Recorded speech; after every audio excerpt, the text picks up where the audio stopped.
बड़ी परेशानी होती है कि सनातन की आवाज कोई क्यों नहीं उठाता। इसके पीछे रीजन है, जब वो लड़ता है तो आगे बढ़ो, हम तुम्हारे साथ हैं, और जब उस पर विपत्ति पड़ती है तो एक नजर नहीं आता, एक नजर नहीं आता था। इसलिए कोई भी सनातनी ईमानदारी से नहीं बनना चाहता, तुम्हारे लिए काम नहीं करना चाहता। मैं ठहरा देवकी नंदन, मैं इस बात की परवाह नहीं करता कि मेरा कोई साथ देगा कि नहीं, क्योंकि मेरा साथ देने के लिए मेरे भगवान का हाथ ही काफी है।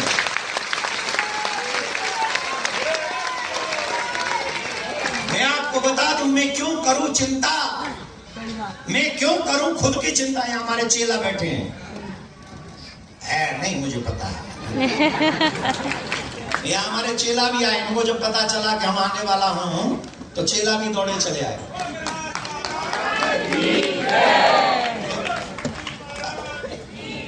तो ये हमारे चेला भी आए, इनमें से कई चेला ये कहते हैं महाराज ये काम आप मत करो। ये सभी सनातनियों को सुनना चाहिए। हमारे चेला क्या कहते हैं, महाराज ये काम आप मत करो। मैंने कहा क्यों? बोले इसमें आपकी जान की रिस्क है, इसमें और लोगों के पास तो बहुत समाज सेवी होंगे और लोगों के पास तो बहुत सारे नेता होंगे, लेकिन हमारे पास मात्र एक गुरु है जो आप हैं, इसलिए आप मत करो।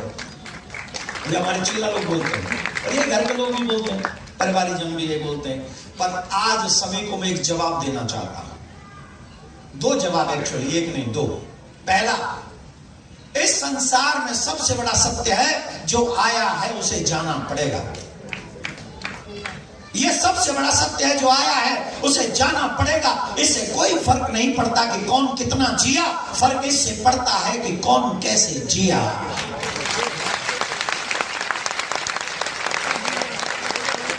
फर्क इससे पड़ता है कौन कैसे जिया।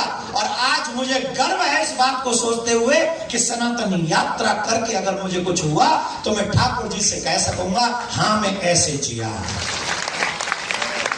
हाँ मैं ऐसे जिया। इससे कोई फर्क नहीं पड़ता कि मेरी आयु कितनी होगी, बस इससे फर्क होगा कि मैं कितने सनातनियों को ठाकुर जी का दीवाना बना के जाऊंगा, इससे फर्क पड़ेगा। दूसरा, एक और जवाब जो आपको और भी संतुष्ट करेगा, दूं कि नहीं? मैं क्यों करूं चिंता खुद की, मैं क्यों करूं चिंता खुद की, उसे चिंता हमारी है। मैं क्यों करूं चिंता खुद की, उसे चिंता हमारी है। हमारी जान का रक्षक सुदर्शन चक्रधारी है।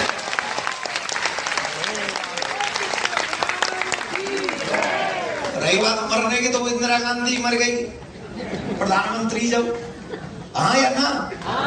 बोलो। और ऐसे तमाम नेता, काउ को प्लेन टकरा गो, काउ को गाड़ी टकरा गई, काउ को जनता का और हम तो कह रहे कछु न व्यवसायी परमानेंट आज तक कोई ना है। महात्मा गांधी ना है परमानेंट, जो राष्ट्रपिता है हमारे। सब गए कि नहीं? गए कि नहीं? तुम कुर्सी पे बड़े मजे से बैठे हो, तुम हमेशा रहोगे? अच्छा ईमानदारी से बताओ, तुम अगर चले जाओ आज, कोई तुम्हें याद कराओ कल? फिर ऐसी मौत तो कुत्ते बिल्ली से भी बुरी हुई। भगवान ने बना के भेजा मानव, और हमें कोई चार आदमी याद भी न करे हमारे मरने के 2 महीने बाद, तो ये कोई मरना थोड़ी हुआ, ये तो आना बेकार हो गया। आओ एक ऐसी यात्रा करें, अगर जीते तो सनातन का झंडा बुलंद होगा, अगर उसमें कुछ नुकसान हुआ तो भी सनातन भूल नहीं पाएगा, इतिहास हमें भूल नहीं पाएगा।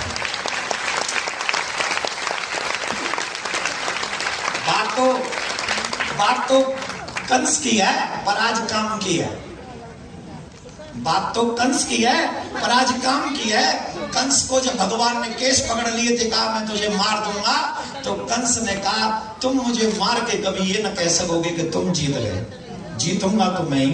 तू कैसे जीतेगा मामा, तुझे तो मैं मार ही रहा हूं, तू तो मर ही जाएगा। बोले मारोगे तो तुम्हें मिलेगा क्या? तुम्हें मिलेगा मथुरा, और तुम अगर मुझे मारोगे तो मुझे क्या मिलेगा?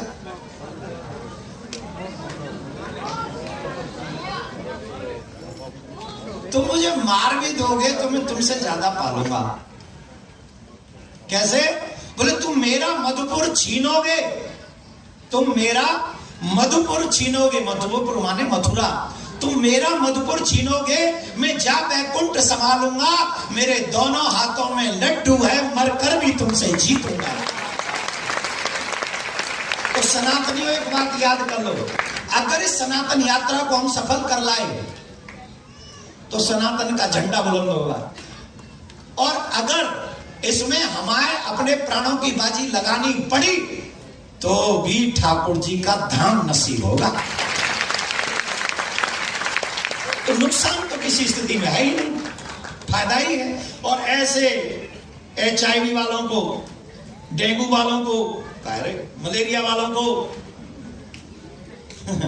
सनातन को मिटाने वालों को जवाब मिल जाएगा, जवाब मिल जाएगा। कौन कौन चाहता है इनको जवाब मिलना चाहिए? मुंह तोड़ जवाब मिलना चाहिए। चाहते हो कि नहीं? तो एक बार जोर से बोलो जय श्री राम। चला जाए। औरंगजेब ने मथुरा में कृष्ण मंदिर तोड़ा 1670, और मंदिर तोड़कर वहां जो केशव देव जी की मूर्तियां थी, छवि थी, उनको ले जाकर जामा मस्जिद आगरा उनकी सीढ़ियों में गाड़ दिया। कब? 1670 में। तब से 200 साल के लगभग अंग्रेज भी राज्य कर गए, तब भी, और 75 वर्ष से हम लोग भी राज्य कर रहे हैं, तब भी हमारे कृष्ण का सम्मान, गोविंद देव जी का सम्मान, श्रीनाथ जी का सम्मान, राम का सम्मान, गोविंदा का सम्मान, नारायण का सम्मान, शिव का सम्मान, हम सब सनातनियों का सतयुग, त्रेता युग, द्वापर युग और कलयुग के सनातनियों का सम्मान आज भी उन सीढ़ियों के नीचे दबा है, आज भी दबा है। जब मैं बोल रहा हूं 9 सितंबर 2023 में, समय हो गया है 6:23, आज बोल रहा हूं शाम का, आज भी वही है।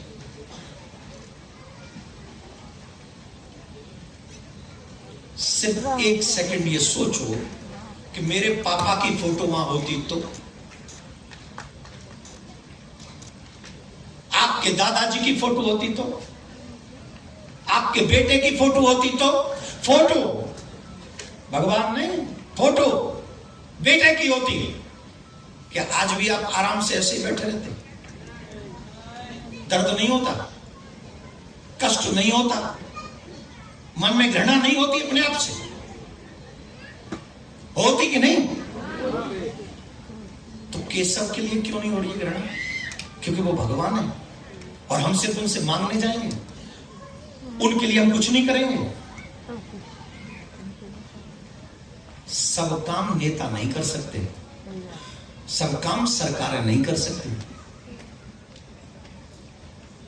सारे के सारे काम हमारे हाथ में परोस के नहीं दे जाएंगे। कुछ काम हमें भी हमारे सनातन के लिए, धर्म के लिए करना पड़ेगा। अगर हम अपने आप को सनातनी कहते हैं तो ये लड़ाई मेरी और आपकी होनी चाहिए, इसकी चर्चा घर घर में होनी चाहिए, इसके लिए आक्रोश हर सनातनी के मन में होना चाहिए। कोई कहता है कि हम मंदिर और मस्जिद के चक्कर में नहीं पड़ते, मत पढ़ो। अभी तो राम मंदिर बना ही नहीं, बन रहा है, उद्घाटन होगा। जानते हो अभी से क्या आवाज आने लग गई है कि तुम बना लो मंदिर, 50 साल बाद, 100 साल बाद इस मंदिर को आने वाला हमारा ही संतति तोड़ेगी। ये अभी से आवाज आने लग गई। क्यों आने लग गई? क्योंकि उन्हें हमारा डर तो अभी से दिख रहा है कि हम कैसे हैं। इसलिए मैं आप सबका आह्वान करने आया हूं गोविंद देव जी के इस प्रांगण से, आप सबको बताने आया हूं कि एक ब्रजवासी आप सबका सपोर्ट चाहता है कि आप अपने जीवन के 5 से 10 दिन मुझे दे दीजिए और मैं विश्वास दिलाता हूं कि अगर आप हमारे साथ आए, अपने जीवन के 10 दिन आपने अगर हमें दे दिए, तो हम गारंटी से वो भगवान के अपमान को वहां से बचा लाएंगे और अपने भगवान की पूजा हम ब्रज में आकर बिना बात पुनः वापस कर सकेंगे। लेकिन ये काम अकेले बल पे नहीं कर सकता, कोई नहीं कर सकता। ये कार्य हमको और आपको मिलकर करना होगा। कहते 1 और 1 11 होते हैं और 100 1100 हो जाएगा। हाथ से हाथ मिलेगा तो, कदम से कदम मिलेगा तो, अभी भी सनातनी ही ज्यादा है। मैंने एक बात कही थी, एक टीवी इंटरव्यू में एक मौलवी जी ने हमसे पूछ लिया, इस बात का कोई प्रमाण है कि तुम्हारे भगवान वहीं पैदा हुए थे? मैंने कहा भागवत पढ़ लिया करो, मिल जाएगा। 5-5.5 हजार वर्ष पहले मेरे गोविंद कंस की कारागार में प्रकट होकर आए थे। इस बात को कहते कहते हमें 27 साल हो गए कि भगवान वहीं प्रकट हुए थे, गोविंद वहीं हुए थे। कौन कौन इस बात को मानता है गोविंद वहीं हुए? तो बताओ, बोलो, मानते हो कि नहीं? मानते हो कि नहीं? तो बताओ कौन कौन हमारा साथ देगा इसमें? कौन कौन अपने जीवन के 10 दिन देगा? मैं एक बात कह के अपनी बात को विश्राम देता हूं, सिर्फ एक बात और कह देता हूं, आखिरी बात, और इसको आप लोग बड़े ध्यान से सुन लें। एक नाम राजस्थान में बड़े आदर के साथ लिया जाता है, भामाशाह लिया जाता है। महाराणा प्रताप जब वो लड़ाई हार गए थे तो वन में चले गए थे और दोबारा सेना खड़ी करना चाहते थे, लेकिन वो सेना खड़ी कर नहीं पा रहे थे। उसके पीछे रीजन क्या था? आर्थिक अवस्था। भामाशाह जो कि जैन परिवार में जिनका जन्म हुआ था, उन्होंने अपने जीवन भर की पूंजी उस महाराणा प्रताप की उस अद्भुत सेना के लिए लगा दी थी। इसलिए लगा दी थी कि अगर ये बचे तो धर्म बचेगा, समाज बचेगा, सनातन बचेगा, और अगर ये बच गए तो हमारा देश बचेगा।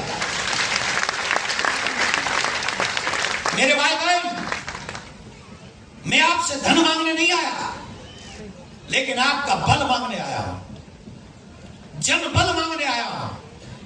और बड़ा सौभाग्य की बात है कि ये यात्रा, धर्म यात्रा जयपुर से प्रारंभ हो रही है, जिसके नाम के आगे ही जय लगा है।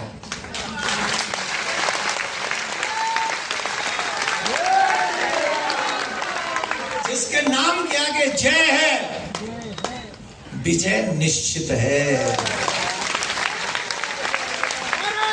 और अभी अभी बताया, ये शिव की भूमि है, छोटी काशी के नाम से जानी जाती है।